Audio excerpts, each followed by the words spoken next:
I'm VGRetro.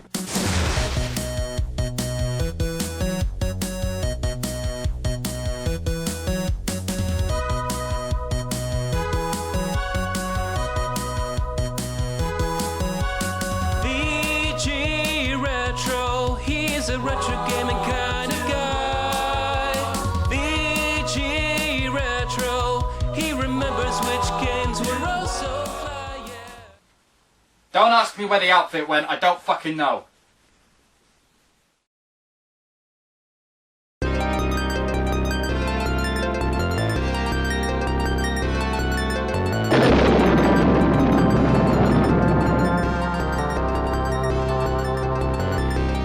Oh yeah, I finally get to talk about the Castlevania series.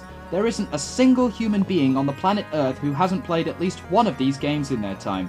A hero rises up to destroy the evil Count Dracula, usually armed with a kick-ass whip to fight the dreaded vampire's evil hordes. It was great stuff. Unfortunately, for Sega gamers like myself, it took a long while to get introduced to the Castlevania universe. Without a Nintendo, I missed out on an amazing trilogy: Castlevania, Simon's Quest, and Dracula's Curse. And even though I had a Super Nintendo, it took until 2008 for me to get internet, so I also had no knowledge of Super Castlevania 4 either. So, when did I get into Castlevania? Let us go back to 2002. I was 11 years old, it was February, and Dan came over with a game called Castlevania: The New Generation. This was the first time I'd ever heard about the Castlevania series. I played the game for about 10 minutes, and, well, the rest is history.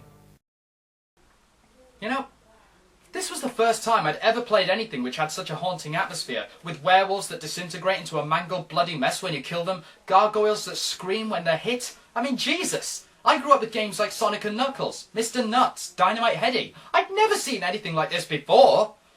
And you know, with its gritty atmosphere, graphic gameplay, and downright incredible music, I became so hooked when I played this for the first time that I found I couldn't play anything else for months! But enough backstory, let's cut to the chase and talk about what this game has to offer. While the majority of gamers have played at least one Castlevania game in their time, it's fair to say that most gamers were Nintendo fans and didn't play this one until much later. As the opening prologue plays, accompanied by a cameo of Trevor Belmont and Cypher from Castlevania 3, it turns out that a countess named Elizabeth Bartley has been resurrected to fulfill her goal of resurrecting Dracula, the Prince of Darkness. It is quite interesting, the fact that this is probably the first Castlevania game where Dracula isn't the main villain. Oh sure, he's the final boss, but Bartley's the main adversary for the heroes here, and that's pretty cool. Also, the game only begins in Transylvania. The rest of the game takes place over various European locations such as Atlantis, the Leaning Tower of Pisa, Germany's industrial factories, Versailles, and even Dracula's Whitby Castle in England. So there's some great variety to be seen, and the music of the game lent itself really well to the locations. You get to feel the ancient melodies of Atlantis,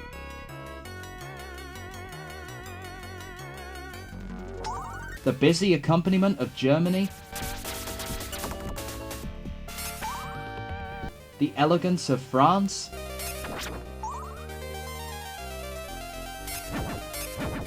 and finally, the ray of hope in England as you near the end of your journey.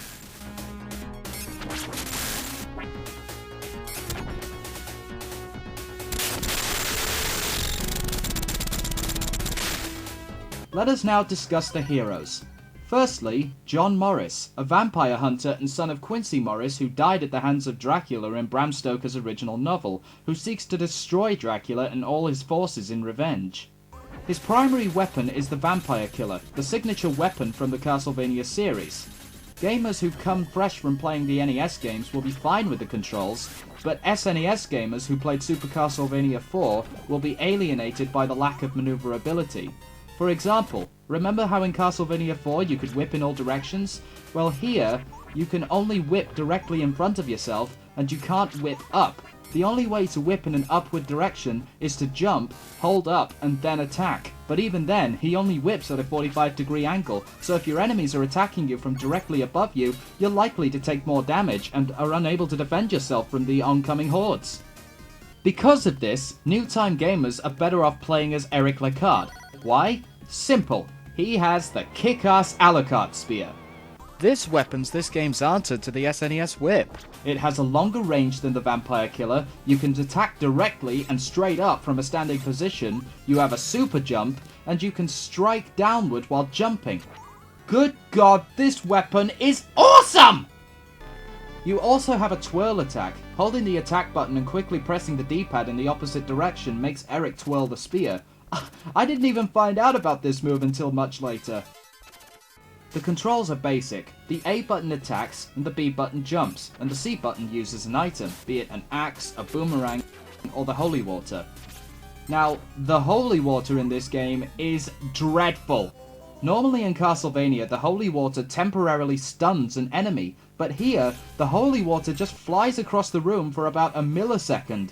It's useless! If you pick the holy water, you're dog food. Seriously. Both characters also have a special power-up you can find that improves the strength of either the whip or the spear, and also a special attack move. For John, it's a homing orb that seeks out any enemies heading in your direction, but with Eric, you get an explosive fireball attack where hundreds of green fireballs launch across the screen, sometimes causing the game to slow down. That is the best part about old games. I mean, when the screen has to slow down because you're using a weapon that is so powerful it's causing it to reduce speed, you know it's going to cause some enemy damage. The only drawback to these amazing power-ups is that if you get hit only once, you lose them, and it doesn't come back until you either have enough jewels or if you can find a book containing the power-up. Yeah, instead of hearts like other Castlevania games, this game provides you with jewels that power up your special items. A strange deviation from the norm, sure, but interesting nonetheless. In a similar vein to Castlevania 3, there are certain points within the game where you have to take an alternate route depending on which character you're playing as. The first of which is found in level 3. Because John can't super jump, you have to head through into a different room where you are required to make use of the rope swing move the whip has to offer. Eric's routes are far easier, all you have to do is jump to the top. No real skill required, though in Versailles there's a room with ugly green cyclopes that fire lasers at you.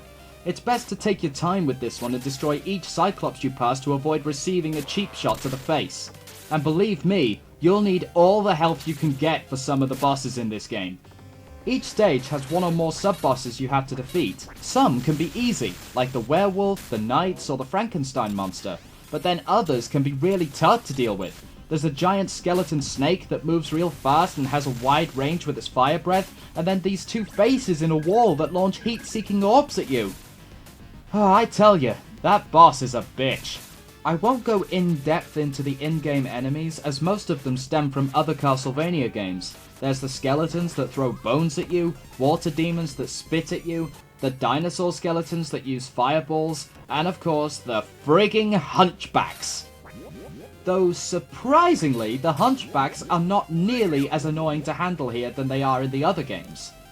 But the one enemies that cause the most hassle are those damn Medusa heads. Everyone knows about these bastards, and they swirl along the screen in a wavy line, driving you crazy, sure, but the worst stage to include them is in the final stage. There's a section where the screen splits up and goes all weird. You have to determine the exact jumping distances, calculating all your moves very carefully, and those freaking Medusas are there the whole time, driving their way towards you non-fucking stop. It's probably the hardest section of the entire game. Anyway, despite the presence of the familiar Castlevania enemies, there are other throwbacks to the previous games that can be found here. The first section of Transylvania is an exact replica of the first stage of Castlevania 1, and by entering a code in the sound test menu, you can make the classic Castlevania themes from the first 3 games play if you find the special power-ups, be it Vampire Killer from Castlevania 1,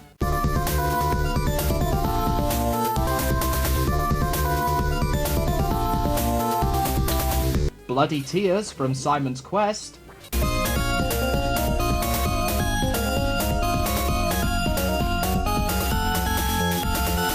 or The Beginning from Dracula's Curse.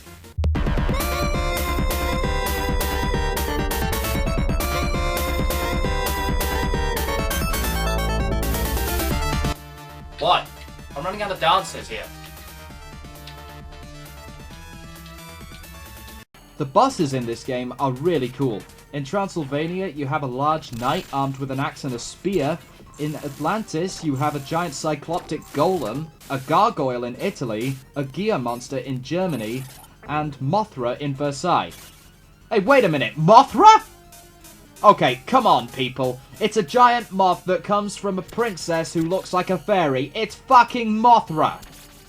The final stage is epic as hell. Should you successfully get past the obstacles that plague the hallways of the Castle Proserpina, you have to face not 1, not 2, but 9 final bosses, all in a row. I mean, if you die, you start back from where you left off, sure, but it's still epic in scope, the fact that you face 9 enemies back to back when you first arrive. You begin with the Grim Reaper. Unlike his usual Castlevania appearances, the battle begins with Death playing cards with you. You pick one, and he'll either provide you with food, or attack you, or he'll make you face the 2nd, 3rd, and 4th bosses again. Once you've used all the cards up, Death will then take you on himself. He attacks you with his scythe, but he's relatively easy to beat. After defeating him, you head up another staircase and take on the bitch that started this whole mess, Elizabeth Bartley herself. She begins by transforming into the incredibly easy Medusa. Once you've taken care of that, she launches orbs into the air at the center of the screen, and then she'll either go to the far left or the far right and start hurling fireballs at you. Each time you hit her, an orb is destroyed, and you've got to be quick. If you don't destroy the orbs in time, they transform into multiple enemies, like hunchbacks for example. There are numerous types, but I'm not entirely sure what the attack methods are, because I've never dared be slow enough to find out what happens. And after you've defeated Bartley, you have one more battle to deal with, but not before this game throws you one more stunning surprise.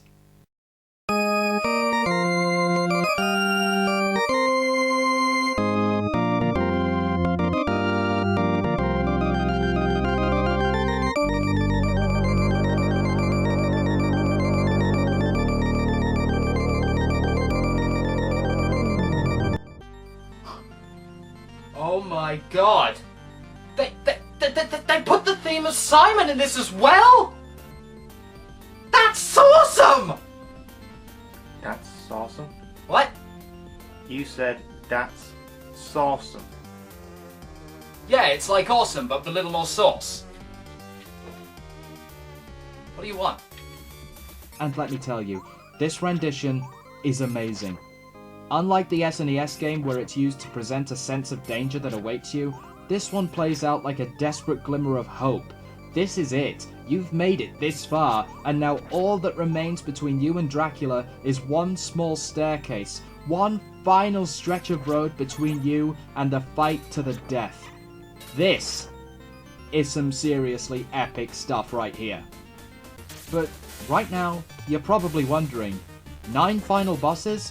Retro, I've only seen 3 so far, where are the other 6?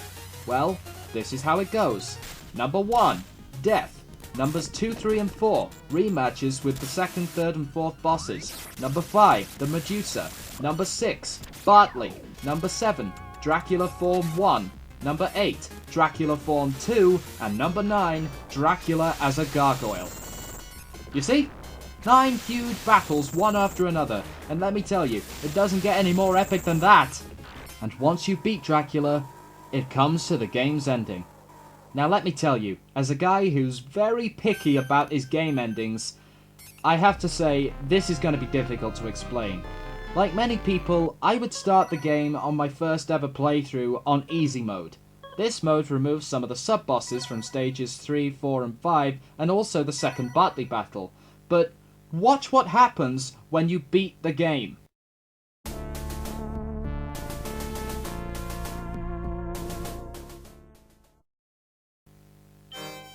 Did you see that? The freaking ending just cut off halfway through. I swear, the first time I played this thing, I thought I pressed a button and cancelled it out or something. It wasn't until later that I discovered that by beating the game on normal mode, it gives you more of the ending, but the text leaves you feeling as if there should be more, like it ends the story too quickly or something. And would you believe it? But that's exactly what the situation is here. You see, you unlock the expert mode by either beating the game on normal mode or by entering the Konami code on the title screen. And by beating this, then you get to see another screen that continues the story of John and Eric. Why do you have to take so many different stages to find out what the ending of this freaking game is? That's insane! Son of a bitch! You know, for a game that has a decent ending, they certainly make it a task to friggin' watch it. But you know, it really doesn't change a thing. Castlevania, the new generation for the Sega Mega Drive, is a great entry for the Sega Mega Drive, and also a fantastic way for Sega gamers to get introduced to the Castlevania series. But even so, it isn't my favourite game. Now, I've got to be honest with you. My favourite games in the Castlevania series, it has to be a tie between Castlevania 4 and Castlevania 3. I mean, these two games are just as great as each other. Couldn't have it any other way. But that hasn't interested you in the slightest, has it? My feelings on this game and these ones don't mean anything to you, do they, Mr. General Viewing Public? They haven't struck one speck of interest in you, have they? No, because all you're interested in is asking me why this episode is called episode 20 when episode 19 hasn't been released yet. Do you want to know why? I'll tell you why. Because it's bloody Halloween! You can't review Cool Spot on Halloween, you idiots! Use your fucking brains, people! Terribly sorry, something came over me. I'll see you next month. For now, I think I'd better calm myself down with a bit more New Generation. Go away!